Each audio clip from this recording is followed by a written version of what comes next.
Bonjour à tous et bienvenue dans ce nouvel épisode de Jura et J-News.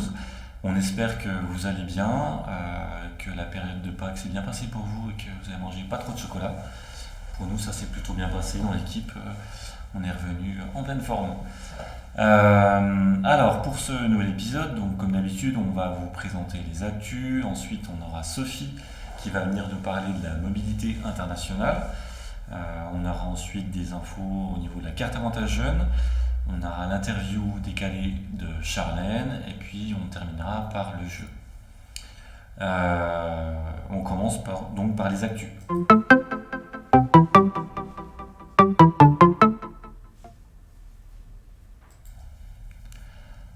Alors, tout d'abord, il faut savoir que donc, les forums jobs sont passés, donc on a eu le premier acte et le deuxième acte. Il y a toujours des offres de jobs qui sont vous pouvez toujours postuler à certaines offres de job, tout n'a pas été pourvu, donc n'hésitez pas à consulter notre site internet, donc sur igilanceleSony.com. Vous allez avoir en fait encore quelques offres, donc dépêchez-vous quand même de postuler puisque l'été arrive à grands pas. Donc ça c'était la première info. Au niveau de la deuxième info, on organise au mois de juin, donc c'est la semaine sans écran, enfin c'est les 10 jours sans écran. On va organiser plusieurs événements dans nos locaux, à commencer par une première après-midi qui va s'appeler Jeux de son. Donc ça sera des jeux autour du son, d'apprendre à reconnaître les dangers pour ses oreilles, savoir un petit peu communiquer, savoir tout ce qui va en fait autour du son. On aura ensuite le 8 juin donc un apéro langue, vous pourrez venir échanger, discuter, partager dans une langue ou dans même deux langues étrangères. Donc pour les anglophones, ceux qui parlent espagnol, on n'a pas encore bien défini les différentes tables, les différentes langues qui vont être pratiquées, mais suivez un petit peu l'actualité, vous allez voir que ça peut donner un petit moment sympa. On a ensuite le 10 juin une soirée jeu, donc animée en partenariat avec la ludothèque. Donc on aura certainement des jeux de plateau, peut-être des jeux en bois, je pense que ça peut être aussi un moment sympa, ludique. Donc ça passera le vendredi soir. Et enfin on aura le mercredi après-midi 15 juin, une après-midi jeu, donc dans nos locaux toujours, autour du numérique, avec deux jeux, donc Asocial et Expertique, qui permettront de discuter, de parler, d'échanger autour du numérique, des réseaux sociaux et d'internet. Donc pour ces 10 jours sans écran, toutes les interventions, toutes les animations sont gratuites. On demande simplement une inscription pour qu'on puisse un petit peu gérer les événements. Si vous êtes intéressé, donc n'hésitez pas à nous contacter soit sur les réseaux, soit en nous appelant. Voilà.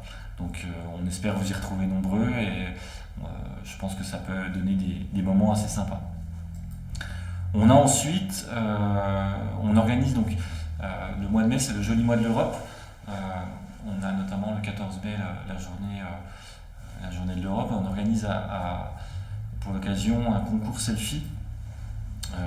Donc ce concours selfie, c'est très simple, c'est sur le thème l'Europe dans mon quotidien. Donc en gros, c'est montrer comment l'Europe est présente dans notre quotidien, que ce soit au niveau des financements, au niveau des infrastructures, au niveau de tout ce qui nous entoure en fait, comment l'Europe est présente dans notre quotidien. Donc un petit concours selfie, vous avez encore quelques jours pour participer, c'est jusqu'au, si je ne me trompe pas, c'est jusqu'au 8 mai. Donc c'est très simple, on fait un selfie, Donc on l'envoie donc à l'adresse mail donc, qui est précisée dans le règlement. Vous allez retrouver toutes les infos sur notre site internet. Il y a des cartes avantages jeunes à gagner. Voilà, donc n'hésitez pas à participer.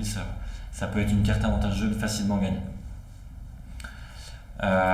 J'ai pas précisé, mais pour le jeu d'aujourd'hui, vous allez voir apparaître dans l'écran un drapeau d'un des pays présents dans l'Europe. Il faudra retrouver donc quel drapeau est présent aujourd'hui dans le stream. Donc soyez attentifs, regardez bien et à la fin du jeu, on vous dira comment participer. À la fin de l'émission, on vous dira comment participer. On va passer maintenant donc à la partie mobilité internationale. Donc je vais demander à Sophie de venir me rejoindre.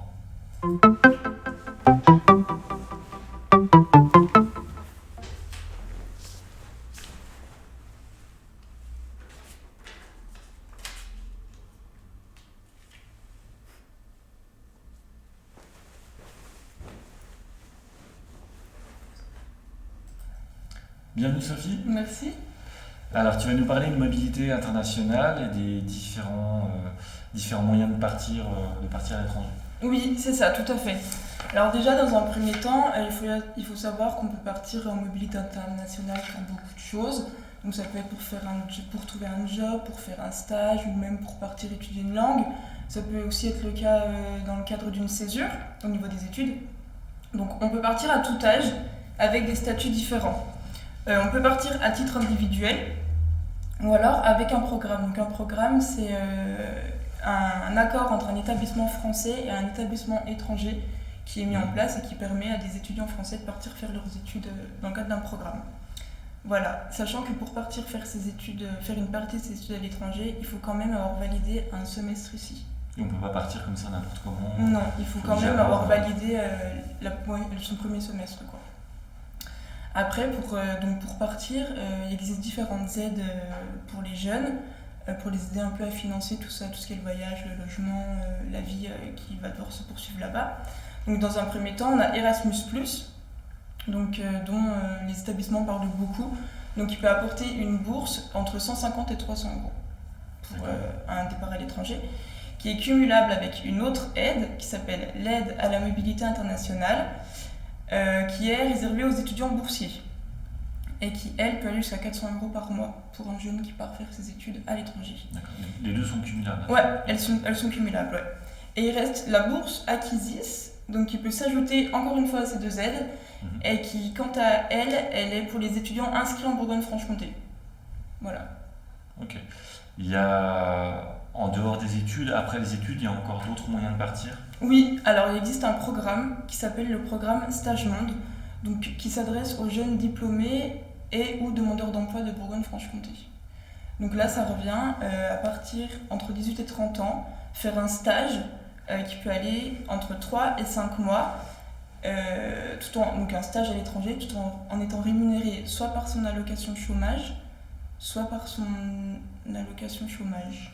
Non, soit pas. Soit c'est sa bourse de stage, pardon. D'accord. Voilà. Et c'est pour la Bourgogne-Franche-Comté. Ok.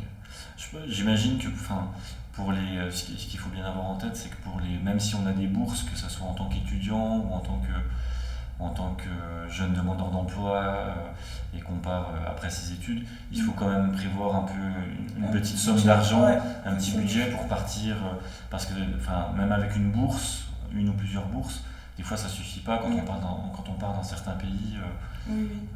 Ça peut être bien de prévoir longtemps en amont pour se faire un petit pécule et partir.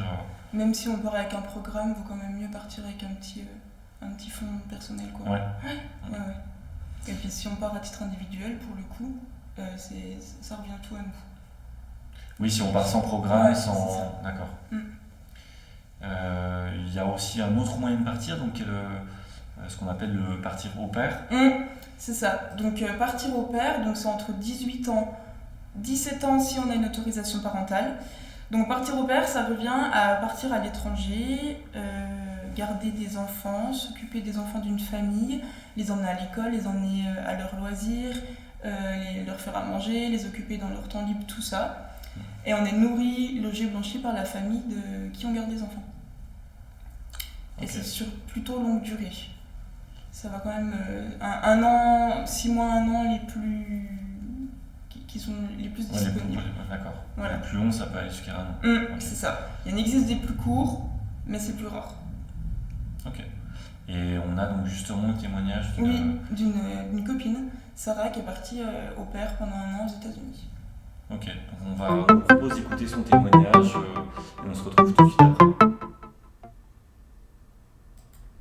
Bonjour, je m'appelle Sarah et je suis partie en tant que fille au pair en 2018-2019 et j'avais alors 19 ans. Pour savoir, lorsqu'on part aux États-Unis en tant que fille au pair, on est obligé de passer par une agence, c'est le cadre légal. Mais même si c'est beaucoup de démarches et de papiers, il y a un côté vraiment très rassurant, puisque tout au long de l'application, enfin la demande pour être au pair, ils te suivent, on a des entretiens téléphoniques, des entretiens en face à face, des tests, ils nous aident pour toutes les phases de l'admission, et aussi une fois sur place, puisqu'on a des conseillères sur place avec qui on peut discuter dès qu'on a un problème, mais aussi qui organisent des meetings tous les mois avec toutes les au pairs de notre région ou de notre ville. Donc ça permet de faire des rencontres très facilement, autant au pair que américains. Donc ça, c'est vraiment un point très positif. Moi, je suis partie avec l'organisme Au Pair in America, que je recommande, puisque je n'ai eu qu'une bonne expérience avec eux. Donc mes journées, principalement de la garde d'enfants, de la conduite à l'école, on la récupère, on s'occupe des devoirs, de la toilette ou encore du repas. Ça prend une bonne partie de notre emploi du temps, mais évidemment, il y a quand même beaucoup de temps libre quand les enfants sont à l'école. On a le temps d'aller voir des amis ou visiter, avec en plus un week-end de libre par mois qui nous permet de voyager. Donc chaque mois, j'étais dans une nouvelle ville. C'est aussi très simple de voyager là-bas, puisque forcément, c'est moins cher de voyager dans le pays. Et puis une fois qu'on fait des rencontres avec d'autres au pairs, en fait, on mutualise les coûts et on part ensemble dans des destinations incroyables.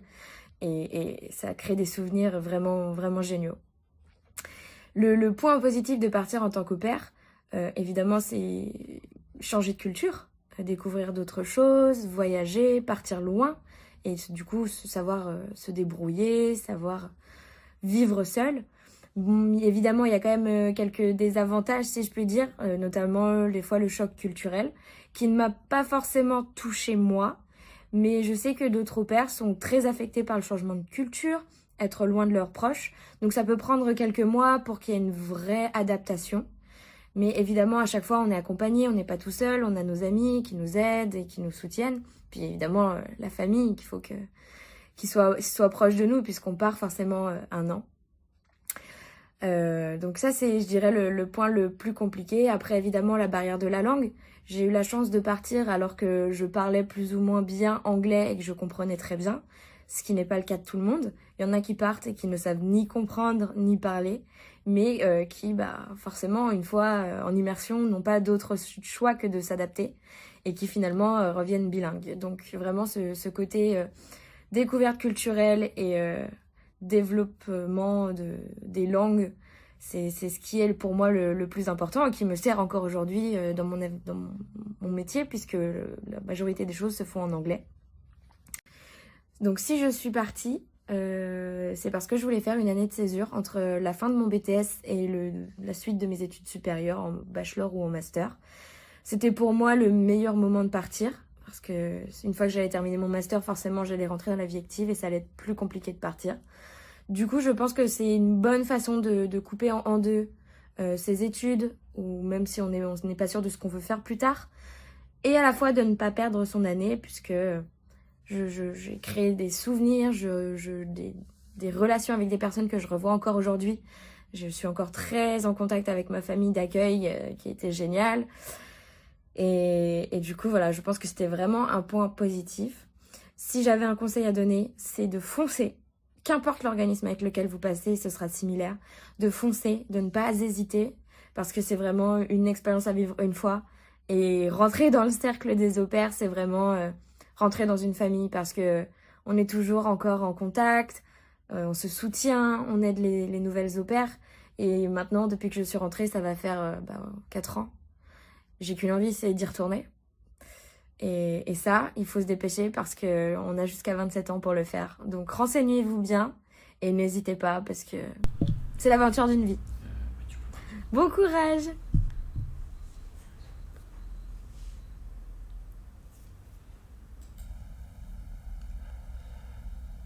Alors merci Sarah donc, pour ce témoignage. On va juste terminer en disant que vous pouvez retrouver donc toutes les informations sur le site agitateurdemobilité.fr.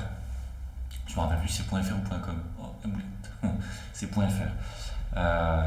Donc n'hésitez pas à aller consulter le site et puis à venir nous voir si vous avez besoin de plus d'informations. Et notamment voir Sophie si vous avez besoin de plus d'informations sur tout ce qui est accompagnement pour le départ à l'étranger. Parce qu'on a plein d'infos. Voilà, on peut vous accompagner pour préparer ces différents départs. On va passer à la partie actu carte avantage jeune.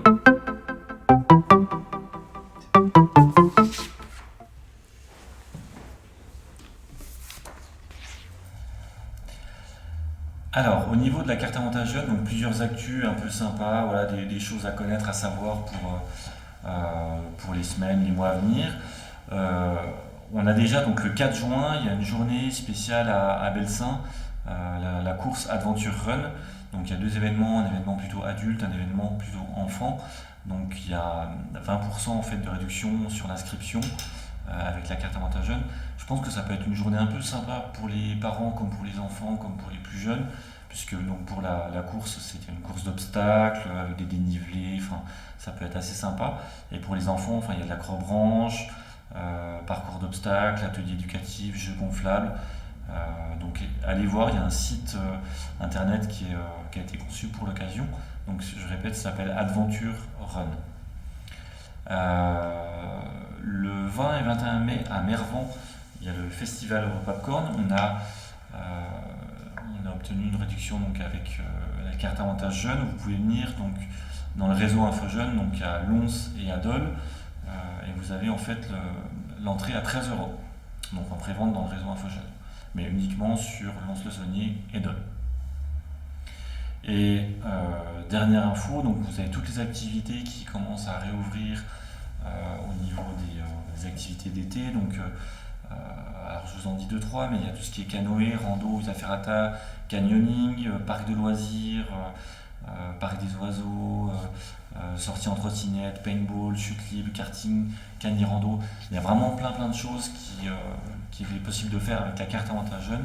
N'hésitez pas à aller sur le site avantage jeune pour voir un petit peu tout ce qu'il est possible de faire, parce que là ça redémarre, on est au mois de mai, les beaux jours arrivent, sauf aujourd'hui où l'orage commence à gronder, mais voilà, vraiment n'hésitez pas à regarder et à profiter donc, de la carte et de tous les avantages qui sont inclus dedans.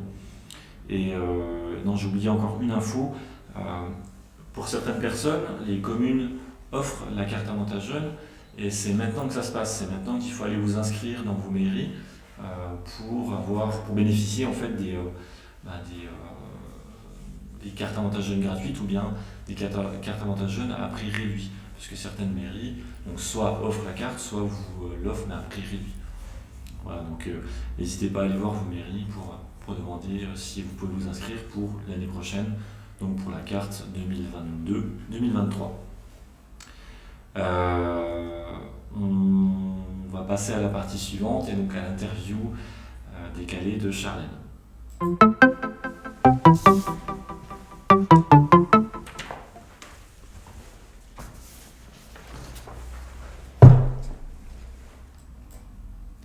Bienvenue Charlène. Bonjour.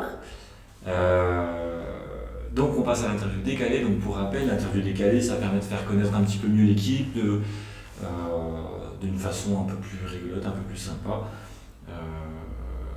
T'es prête? Ah oui, je n'ai pas du tout préparé, donc j'espère qu'il n'y a pas de piège. Non, il n'y a pas de piège. Je tiens mon emploi. Vaut mieux. Donc, allez, on y va. Plutôt film ou plutôt série? Série. Chaussures ou basket? Basket. Kebab ou pizza? Pizza. Plutôt Paris ou New York? Paris. Jean ou jogging? Jogging. Sucré ou salé? Sucré. Le Wi-Fi ou la Wi-Fi? La Wi-Fi. Le Wi-Fi. Et voilà. C'était le piège.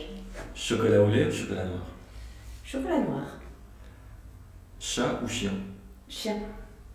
Télévision ou internet? Internet. Et la dernière, confiture ou Nutella? Nutella.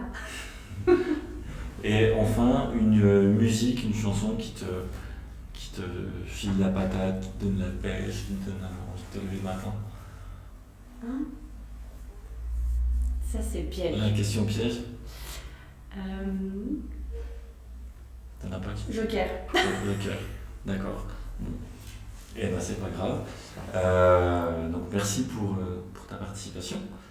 On va passer à la partie jeu.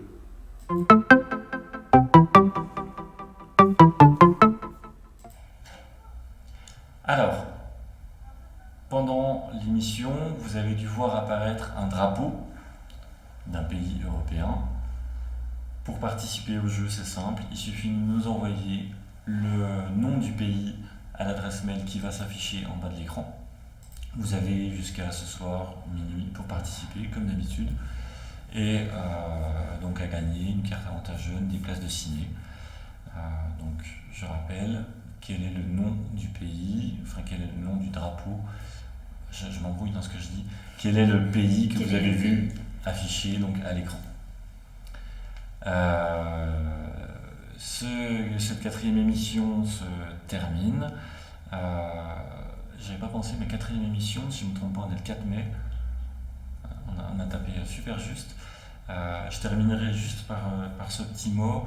On est le 4 mai et pour les plus connaisseurs, on est aussi la journée internationale Star Wars. Donc on terminera par cette phrase: May the Force be with you. Au revoir et à bientôt. À bientôt.